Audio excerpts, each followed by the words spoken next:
everyone, and welcome back to Inspiring Movement, the Gym is Gym podcast, helping people take positive steps to move more, feel better, and live well as we age. Today, we're talking about the one thing that not many people want to talk about, but I think you will see quite quickly that it's something we should talk about a little bit more. My guest is Jane Diamond, a death doula and funeral director based right here in Stroud, Gloucestershire. Jane owns Family Tree Funeral Company and has spent years helping people and families navigate the end of life with warmth, dignity, and openness. She also happens to be a Gym's Gym member, which makes this one extra special. And I think it's our first Gym's Gym member to appear on a podcast, but hopefully we'll have some more on soon. This is a conversation about death, but really it's a conversation about life. And so without further ado, let's get into it. Thank you for coming on to the podcast today. And I've been thinking about this introduction. I've actually been thinking about this introduction for about as long as I invited you on to the podcast, because it's a really big topic today. And I think for a lot of people, myself included, a difficult topic to talk about. So I think, as always, to be honest, I think the best way to start is to, introduce yourself and tell us a little bit about what you do. Top line, because I've got lots of questions, but we'll probably best to start there. Okay, well, thank you for inviting me, James. So where shall I start? As you say, it's a big topic. So my business is Family Tree Funeral Company. It's a small independent funeral business in Stroud, and it's been going for 21 years now. Fantastic. I have been working there since 2018, and in 2023, the founder owner retired, and myself and my husband bought the business. So we've been the proud owners now for nearly 3 years. So alongside running Family Tree, I also run the Nailsworth Death Cafe, which some of your listeners and viewers might have heard of. Nailsworth Death Cafe has been going for 10 years now. I also have trained as an end-of-life doula. They've been in the news recently because Nicole Kidman has announced that she's going to be training as an end-of-life doula, which sent the phones into tilt at HQ. So an end-of-life doula, which is basically a non-medical companion to people at end of life. And I also do end-of-life planning with individuals and couples. So I don't do wills because that's a very specialised area, but I certainly do lasting powers of attorney, advanced decision to refuse treatment, and various other elements which go towards having a good end-of-life plan. So those are the various elements that make up my working. Okay, right. Okay, lots to unpack. Yeah. First of all, obviously you've been doing this for quite a long time, but how did you find yourself working in this sector? God, well, it wasn't intentional. No, I didn't intend to be a funeral director. I trained as a psychotherapist over 20 years ago. So I always feel that was my background, that was my lead-in. Inevitably, during that 5-year training, we talked about, death and dying obviously comes into it. And what I feel this work is about for me, it's death and dying, but what I feel it is what I call attachment and separation. Okay. We're all, very attached to one another, to the people around us in our lives, whether that's our immediate family, our greater community. And when we have to separate because somebody's died, it's really hard. Absolutely. And I think that, correct me if I'm wrong, but there's different scales of that separation as well, I guess, because I guess a lot of people, we know that as people age, it's going to be this natural path that takes place, but then also on the occasions that it's completely sudden. Obviously you're dealing with people in different situations, but... Yeah, you're absolutely right. Yes, it's very different when somebody who's 90 dies versus a child dying or somebody dying by suicide. Very, very different. Or someone dying young of, a terminal illness. It's really different. Yeah. And obviously, I guess if you're talking about end of life as well, there's sort of an element of planning, right? So end of life doula, we actually had a beginning of life doula for our second child. And actually it was something that was very new to me. I didn't really know a lot about it until I had a conversation about my wife, about my wife. So that was a lot of planning, right? We made the decision. We then just chose on who we were going to work with, I guess, essentially. And then obviously we had 9 months of pregnancy, and my wife, and then we had our son. My wife had our son, and so with doula, I guess that's one part of what you do anyway. But can you do that if something is quite sudden still? Yeah, I mean, it's really hard to pin it down. It's very different depending on what the individual and their family needs. So a end-of-life doula might be asked to work with a family or an individual for just maybe a week or two right at the end of life, or it might be for a year or two if, from the point of diagnosis. Sure. It really, really varies. And I like absolutely the analogy with birth is there. And in fact, I use end-of-life doula, but there are other trainings where they're called soul midwife. Okay. And it's, midwifing somebody out of this world instead of midwifing them in. Oh, okay. Yeah. Okay. So what would be your kind of role in this? How does it work? Well, again, each end-of-life doula is different in terms of what they offer. So my focus is more on the end-of-life planning side. I don't tend to work so much simply because I don't have time to dedicate to clients who are actually actively dying. But plenty of doulas are out there doing that work. And it just depends what the person wants. So some might just want very practical support. Some want more spiritual, emotional support. We're there to talk. We're there to help plan. So it really varies depending on what the doula offers and what the person wants. Okay. Oh, right. Okay. But, and not a neat fit in a box answer, but it isn't. No, no, it really isn't. Yeah. It really isn't. Why? So what? Just going back to why? And I think it is a sort of a more Western thing. I think from the research I've done, or certainly the feelings I have towards death and dying. Why is there something about why we find it a difficult conversation to be having? I mean, you're right. We're not great in this country, and certainly other places around the world have a much more healthy, organic, holistic relationship with death. We've sort of lost our way. I mean, going back to the doula thing, I mean, death used to happen in the community. It was a community event looked after by the community. And sort of for the, much of the last century, we've outsourced that expertise to hospitals and to funeral directors. I mean, it's great. Hospitals are great at keeping people alive, but it's sort of reached this tipping point where death is seen as a medical failure. And we have to keep people alive at all costs. So we're sort of over-medicalized, over-hospitalized. And then you've got funeral directors coming in who kind of take over sometimes, and it's behind closed doors, we'll deal with this sort of thing. We'll take care of it for you. So we've sort of lost our way, and we've lost that knowledge and that wisdom that we used to have.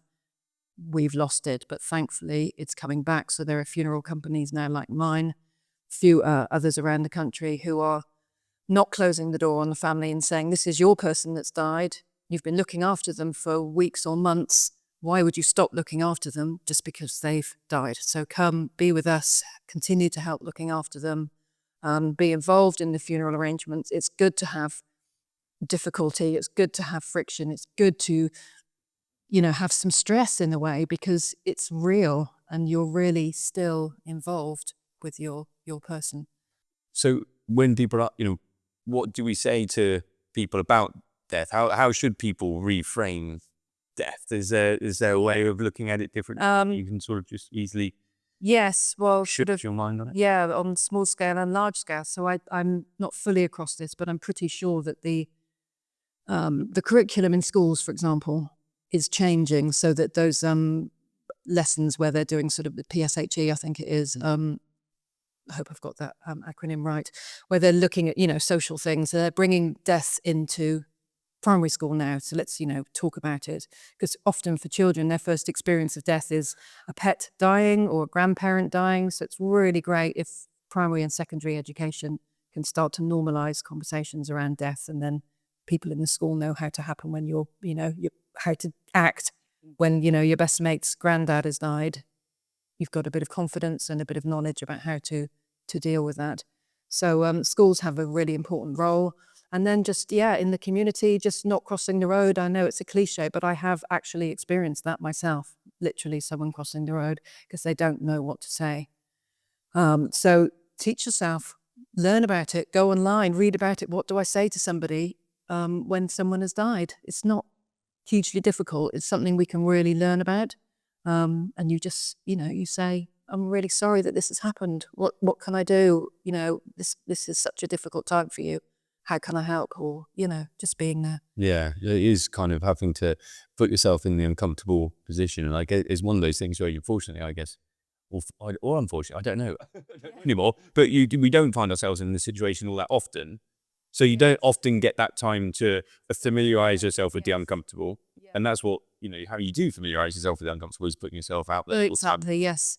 It takes a bit of bravery. And if you're thinking, I don't want to bring up, maybe you haven't seen someone in the street for a few months and their wife died, it's okay to bring it up because I can guarantee they're thinking about their person all the time. You're not going to be upsetting them by bringing it up because they're already thinking about them all the time.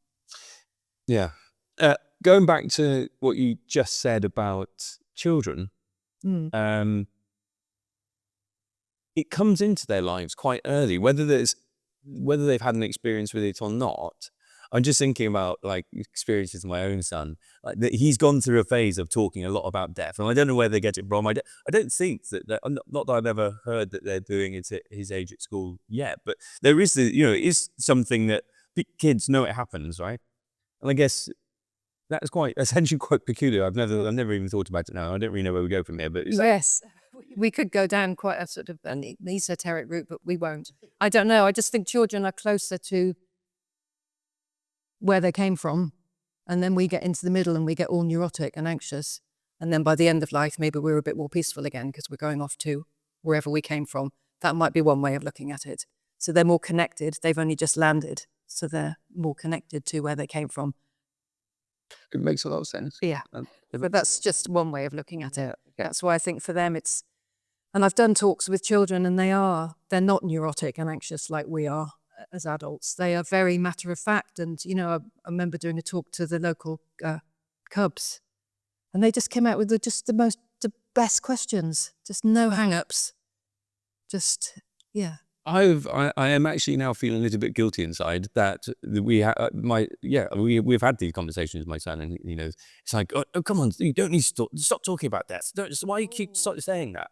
So I've just realised now that what's your advice to baby grandparents, me? What should bring it on? Absolutely. Wouldn't you love to know what's going on inside those little minds about what they're thinking about? I instantly feel quite bad about how I deal with that. Okay. So gosh, yeah. So it's just, like you would anything. I thought, gosh, that's really interesting. Tell me more. And what do you think about that? What do you think happens? What do you think happens when we die? Right. Yeah, just okay. Yeah. Tease it out, because there's no. I guess we always think about how death, hurts somebody close to them. And I guess when you hear your sort of 7-year-old just talking about death or dying or I'm gonna, it's never in a sinister way, but of course it's like, you try and shut it down. So we've got to try and do the opposite of that and sort of normalize it. And that's my own sort of fear. Yeah. What is it? You need to come to Desk Cafe. So, that is such a. I love it when people give me the bridge. So my next question. You also run a death cafe. Yep. Cafes. Okay, right. Go on. Let's move on to that. Talk about Desk Cafe. So I've been co-hosting the Desk Cafe with my good friend Tracy for 10 years in Nailsworth. It's not the only Desk Cafe. Other Desk Cafes are available. We've got one in Stroud, and then beyond, they are happening all over the world. There's been thousands and thousands of Desk Cafes. My first experience at Death Cafe, I think, is in James Bond. Oh. This is weird. I was thinking about this last night as well for some reason. Well, I know why, but I think it's sort of like I think it's like Tomorrow Never Dies or something like that. It might be Tomorrow Never Dies actually. And they're in Mexico, and I think that they're all wearing the death mask. Sugar skull thing. Yes. Is that the same? Is that no? So I've seen your posters around, and I'm sure. Well, that's okay. Right, we're conflating a few things here. So yes, we use that Mexican Day of the Dead sugar skull image is what we use as our Death Cafe logo. But I know the Bond film you're referring to. All right, okay, so I'm off. Yeah, so the Death Cafe movement started in 2011. And whenever we talk about Death Cafe, we always mention the person who founded it in this country, and his name is John Underwood. He died very suddenly and very sadly in his 40s of an undiagnosed leukemia, which is just, wow, incredible. And he's the one that started Death Cafe, and this is his legacy now, is that it's gone just completely viral all over the world. Wow. So yeah, Death Cafes are taking place everywhere. And how long has it been running for, sorry? Since 2011, he had the first one, based on a model that he'd experienced elsewhere, but he brought it to London and started it there. So it's just you don't have to pay to come, you don't have to let us know that you're coming, you just turn up. It's a conversation group, and the subject matter is strictly kept to death, dying, grief, bereavement, end of life plans, funeral planning, funerals, anything and everything to do with death and dying. We never know how many people will come, usually about 20. And we just split into small groups after we've done an introduction and talk for the evening about that. People always come away feeling, people always, that's a complete generalization, but on the whole, people go away feeling uplifted and inspired. I certainly always do. I think, I wouldn't still be doing it after 10 years if I didn't see the value of it. Okay. People come away, they've heard other people's stories, they've told their own stories. There's a lot of, I didn't know you could do that. There's a lot of, it's not we don't have a theme or a speaker or an agenda. It's a completely self-directed conversation group. But inevitably, people hear other people's experiences and learn. And yeah, okay. And it's, again, this back to normalization and back to education. These are the two key themes that would run through everything we talk about. Sure. Okay. So if you are someone who is anxious, around this topic, it's something that is absolutely, yes, definitely. You'll find people. Yeah, go on.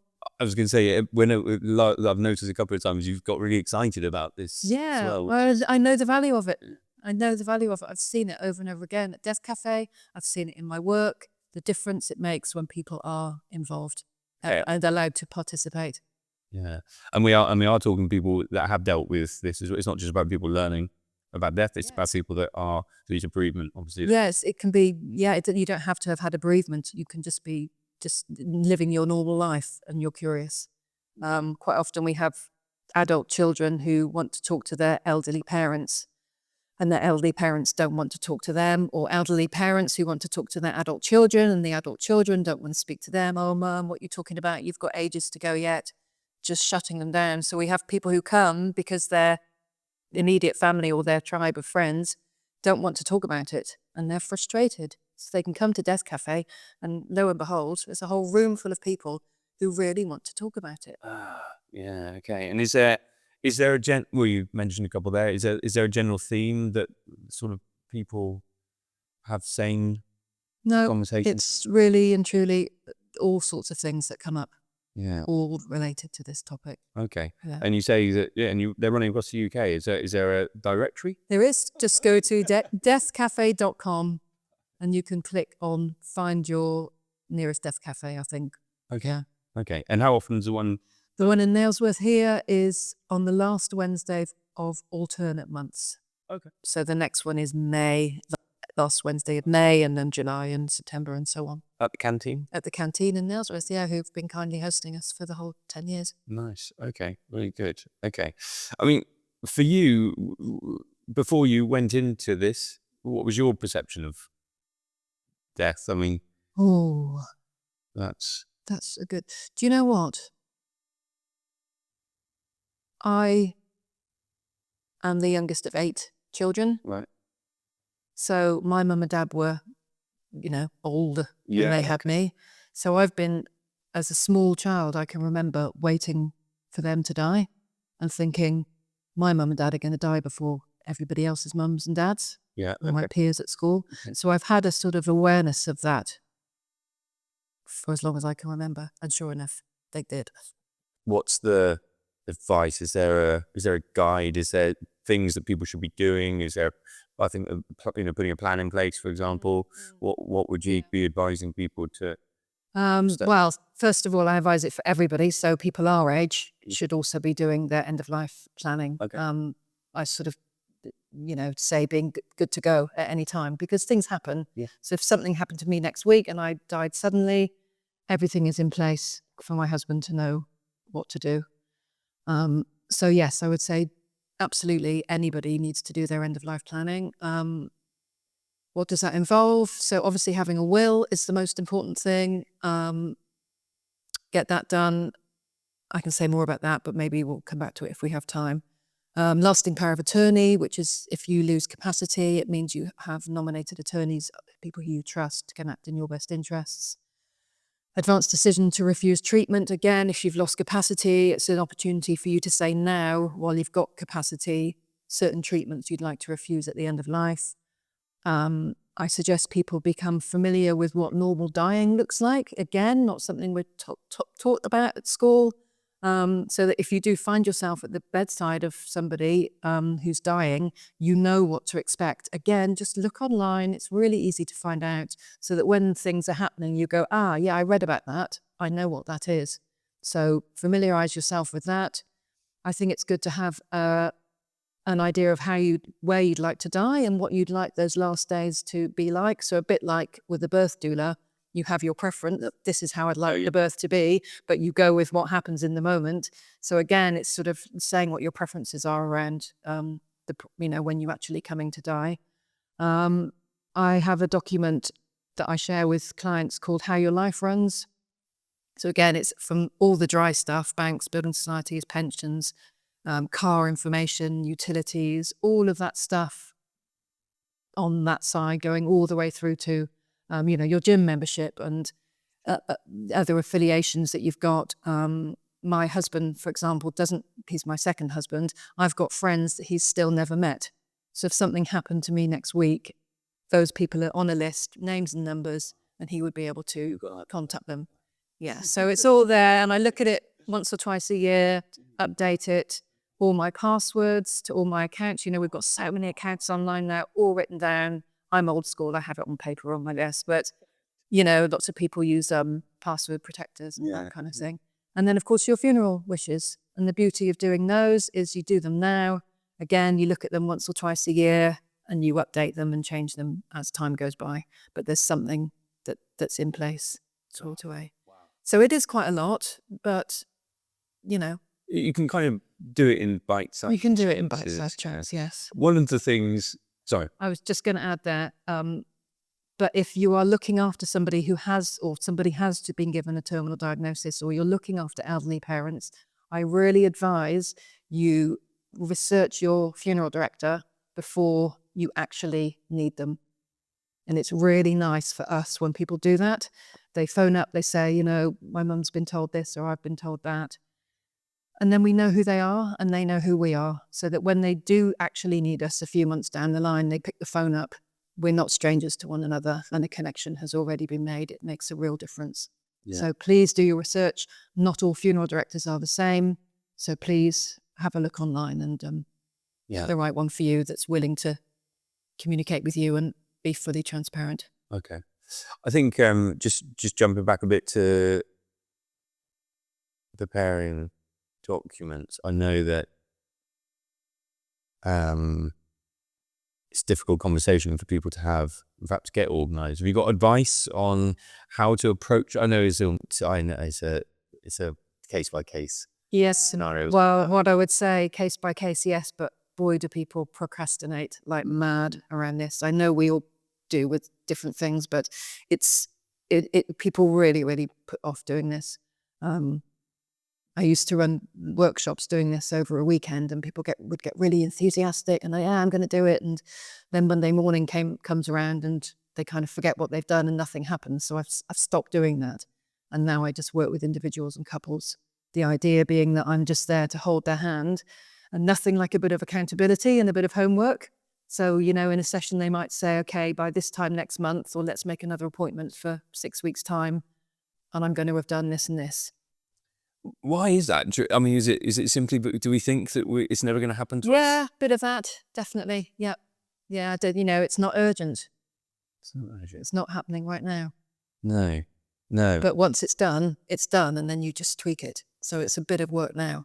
Right. And it's really, really worth it. And then you can just relax. Yes. Yeah, I'm just like, no, And then just Yeah, enjoy the life. and just Yeah, enjoy life. Yeah. yeah. Okay. How do you therapists have they have I forget what they're called, people they go and see and talk to. Supervision. Yeah. Supervision. Do you have supervision? Do you have? I don't actually. I do get asked this a lot because people, they know what I do as a funeral director and how it can be very, a really hard job at times. I don't. I've got a really great husband. I've got great colleagues, and I've got a great dog, and that kind of ticks all the boxes I need. Yeah. So yeah. What kind of dog? He's a rescue lurcher. Oh, nice. Yeah. That's very. Another difficult conversation that's very sort of popular at the moment for whatever reason, I guess because it's in the news a lot. This is the dying bill. Mm-hmm. We did speak about this before the podcast. I'm interested to hear your opinion on it. Yeah. So I am for assisted dying. Yeah, is in a nutshell. I think people worry that the floodgates are going to open if it were to get through and become legalized. I don't think that would be the case. I think it would be a very small number of people that would be eligible in the first place. And of those that are eligible, not all of them would want to do it. So it's actually quite a small number of people we're talking about here. So yeah, and it's just about having that. It's such a domino effect. How is such a difficult, and not for the same reasons that talking about death is a difficult conversation. It's such a difficult. What is the right or right? I suppose because there are so many different fors and againsts for so many different areas of it. It's really complex and complicated. Yes. But we know it works in other countries. Right. Yeah. Okay. So we can look at their models, see what's working. So one of the things that we haven't spoken about today is that you are a gym member, and obviously, that's helping you like a lot of other people. The podcast of today is about inspiring people to make change, positive change, often around movement. But is there anything that that you can add to the conversation about actionable advice that people can use and take away from this conversation today? With specific relation to what I do? Well, yeah, absolutely. Get planning. Get planning for end of life, whatever age you are. And yeah, just try and have those difficult conversations with the people around you, and to know just they don't happen all in one go. They happen perhaps over a long period of time where you're just chipping away and you're just looking for an in with somebody. If you've got a family member that you need to talk to about this, it's just try and find an in, try and find a way to just broach the conversation. Oh, did you see that program on Telly Mum the other day? What did you think about that? That funeral in there looked really good, didn't it? Trying to find a way, or something that's happened in the media that you can just use to start a conversation, or present it as what would be really helpful for me, Mum, is if you told me a bit about such and such, or try and make it so that they're doing you a favour. Sure. Okay. Excellent. Really good. Well, I certainly feel much better about the topic. Do you? Yeah, I do actually, but instantly. And I feel a bit. I'm quite a frank person, I suppose. But I would consider myself quite British as well, in the sense of there are topics that I guess people don't like to talk about. I guess I don't really know why, but you just get feelings, I guess, whether they're just brought on from. Yeah, I don't know what experiences from how my parents have spoken to me growing up, or whatever, and whatever I've spoken about death growing up as my son has to me, and it's just been that thing that we've just bashed away and not spoken about and left aside and not faced it.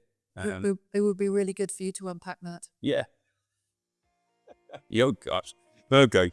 Well, I think a Death Cafe experience would be a good one. But I do feel sort of generally a bit lighter from just talking about it, because life should be celebrated. It's freeing, isn't it? And once you sort of look over the parapet, it's it's actually not that bad. No. And we laugh a lot as well at Death Cafe. Ah. Yeah. And that is important. Yeah. Okay, that is important. Well, look, thank you ever so much for coming on. And thank you for having me. No problem at all. Okay. Thanks. I hope you enjoyed today's episode. We'll be back again in 2 weeks' time with our next incredible guest. In the meantime, don't forget to check out Jim's Gym at www.jimsgym.fitness, where you will find access or get access to 15 live classes every week. It's a fantastic place to get started with your fitness, especially for people who aren't all that keen on joining a traditional gym. Jim's Gym, come get fit from home. I'll see you next week.